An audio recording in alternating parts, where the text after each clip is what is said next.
What's up, everyone? Welcome back to the channel. Today we're going to be talking about the recent price action, what Bitcoin is doing. I want to get into a little bit of the technical indicators and what's going on with Bitcoin and what we can see going into the future. Now, part of this I wanted to discuss death crosses and golden crosses and what they actually mean from a technical standpoint. So if that sounds interesting to you, hit that subscribe button. Hit the like button and smash that notification bell to get all the latest updates, guys. Let's jump into it.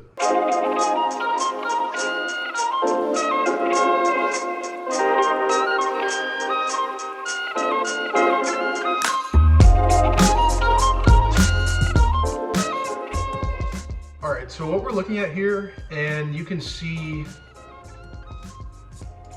that I have got the daily pulled up on Bitcoin, and we're looking at a red line and a yellow line that goes back. This was the previous bull run, and what these are a 50-week and a 200-week moving average.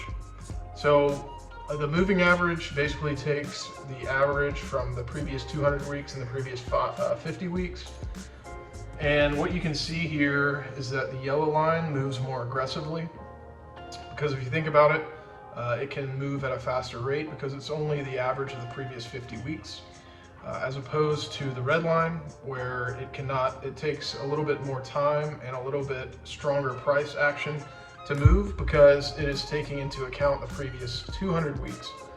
So you can see here the yellow line moves around a good bit around the red line at a faster rate, and the red line stays somewhat consistent as price moves around.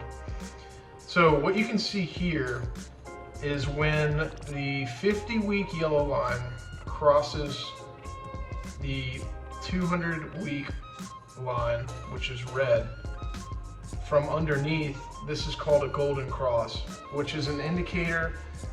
The golden cross is a lagging indicator. It basically means that we are in an uptrend. However, you can see back here in previous price action, we had a golden cross here, but we had already seen about 2 or 3 months of upward price action. So really all this is a lagging indicator of what's to come. So you can see here that we had a pretty big move up, and then we finally got our cross on the daily. Now what's interesting is if I move this over to the weekly and zoom in a little bit, guys, zoom in slightly here, you can see here on the weekly that we actually just had a death cross. Now a death cross is precisely the opposite. You have the 50-week crossing over the 200 from the top side, so it's crossing underneath the red. So on the weekly, we actually had a death cross, and on the daily, we had a golden cross. Now, another thing to note on the weekly is that this is the first time in Bitcoin's history that we have actually seen this cross on the weekly, this death cross, that is actually crossed over. So, interesting to note, even the death crosses are a lagging indicator of what is to come here.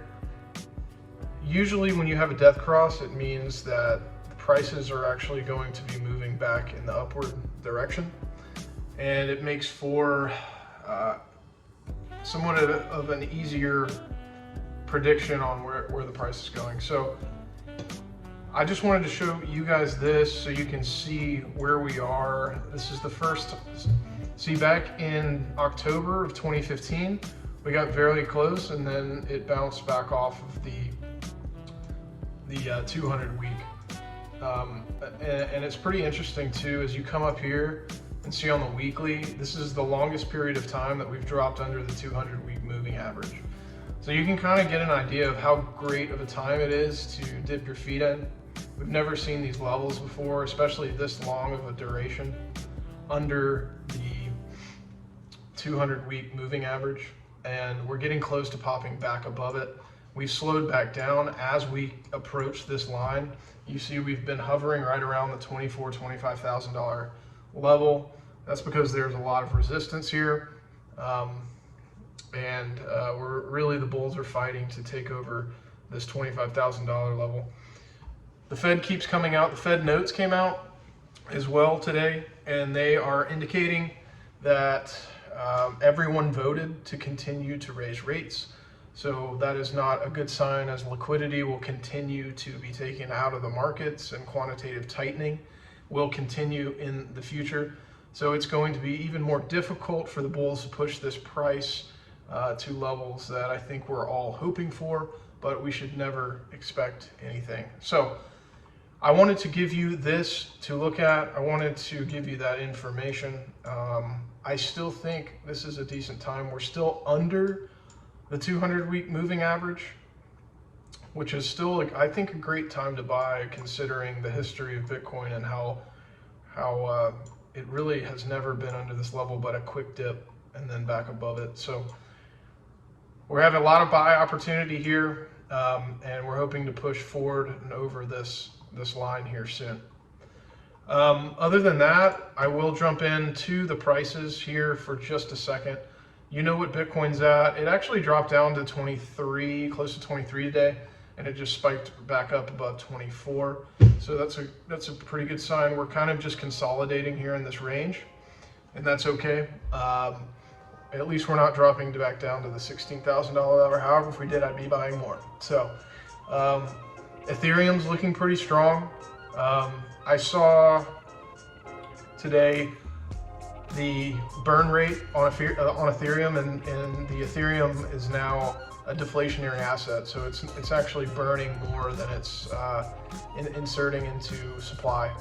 So this is actually a deflationary asset now. So I think a lot of that stuff is not priced in yet, and when people start to figure out that a lot of individuals are not only staking their ETH, but the underlying code is burning more than it's producing, I think that's going to also ignite the price in the upward direction. So this is a good one to keep an eye on. Ethereum, blue chip. I mean, this is an obvious play for anyone who is in the crypto space for a very short amount of time.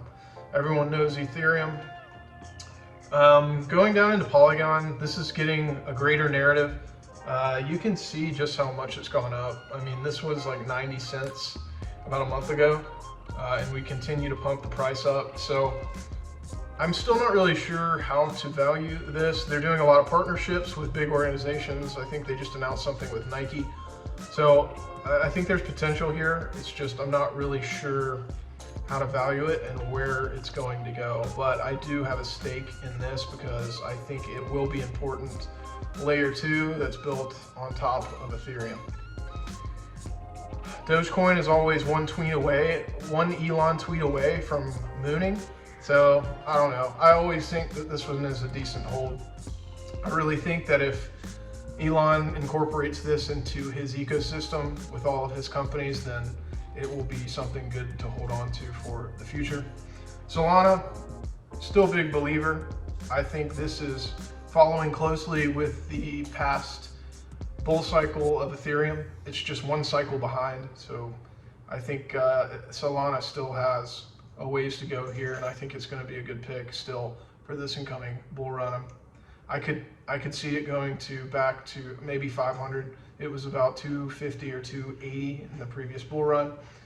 I like the NFTs. I buy the NFTs. A lot of people have NFTs in the space. They're a little bit cheaper, and it's bringing in I think the younger generation who can afford some of these NFTs, who want to hold them. Ethereum's gotten almost too expensive to get NFTs on these days, and it's really for the OGs that have been in the space for a very long time. Solana is really where the new people, the normies, are coming in, buying NFTs and really wanting to display these different NFTs to their friends. And by the way, the channel icon that I have is a Solana NFT. It was the first NFT built on Solana. It's a soul punk, similar to the cyberpunks on Ethereum. I like it. it's not worth very much. It's just the punk, just like the Ethereum punks. But I think that's the draw. I mean, I have one of the punks. I think I bought it because I thought it looked like me, so it's really cool. The next one is, I think the last one I'm going to stop on is Chainlink. Chainlink, I think, is still a huge winner. I don't see how this one has not popped off yet. They are partnered with everyone, but like I said, this one stays up in the top 20 or 30 consistently. And I think as the space gets built out, you're gonna watch this go back up to the top 10. And these are going to be worth about, I'm thinking anywhere from 100 to 500 a coin. So keep your eye on Chainlink. I think it's got major potential still. They've got a good CEO as well who forms a lot of partnerships. So guys, if you enjoyed the content, if you like what you see here, I'm going to continue to put these videos out. And just, if you would, hit the subscribe button.